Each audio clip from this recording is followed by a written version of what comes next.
Happy Easter, my fellow Astro fans. Hope you guys are doing well. So, the Astros unfortunately were swept by the New York Yankees at home to begin the season, which also marked the first time that the Yankees swept a 4-game series to begin a season since 1923. And also, of course, the Astros falling to 0-4 for the first time since, probably forever. We fell to 0-2 for the first time since 2011, where we were pretty much tanking that season. But anyway, we're going to recap it all on this very first edition of Astros Series Recaps.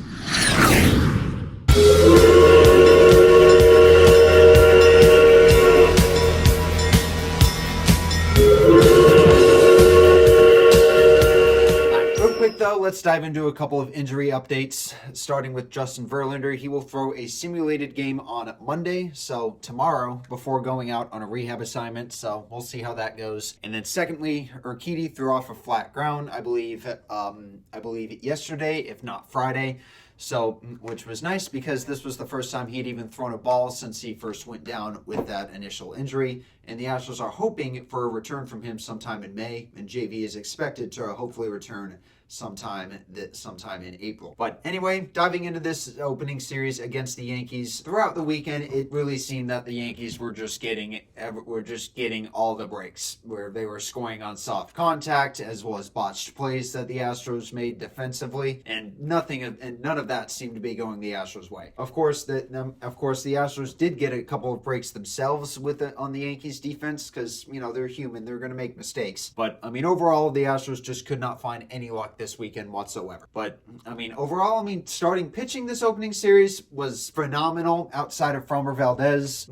Honestly, it was better than I certainly was expecting it to be, considering how thin it was going to be. But the real nagging issue this weekend was the bullpen, particularly the middle end of it. If I'm being honest, the departure of Hector Neris, Ryan Stanek, and Phil Maton is really starting to sting us a little bit because their replacements are really not that much better.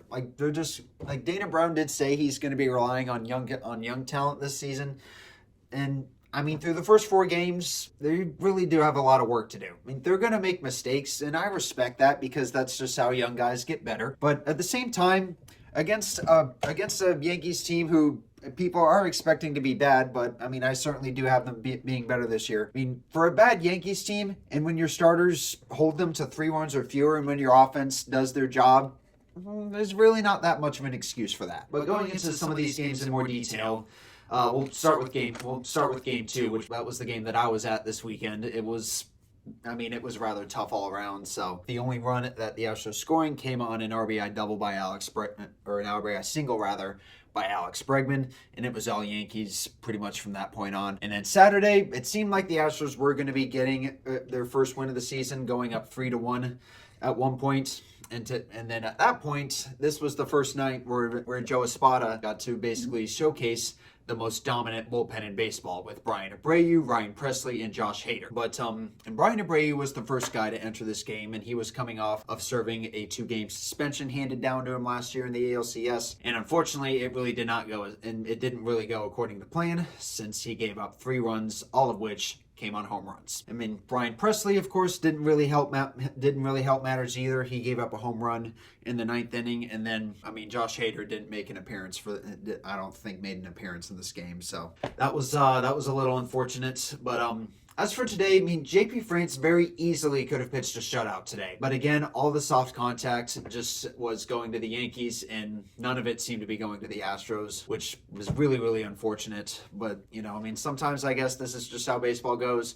But, again, it's just kind of stupid. But overall, the bullpen certainly did do better today. But again, the Astros just had 0 luck this weekend whatsoever. Particularly with Yordan Alvarez, who today in this game had 2 350-plus fly balls, according to StatCast, today result in outs. And throughout the series, the Astros were 8 for 41 with runners in scoring position, and they stranded 35 base runners. So very, very tough ending to this series for the Astros, but hopefully they can turn the page and flip on.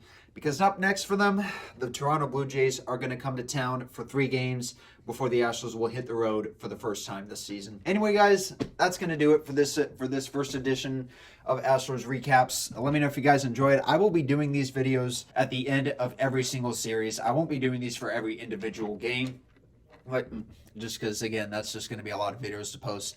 And again, the fan reaction videos, those you guys can expect to see those be posted on Saturdays, seeing that, again, I record those usually on Friday evenings, and then, you know, spend usually the better half of my Saturday getting that video edited and all that. So again, you guys can expect to see those videos at least once a week. Depending on the popularity of these, I may up it to twice a week.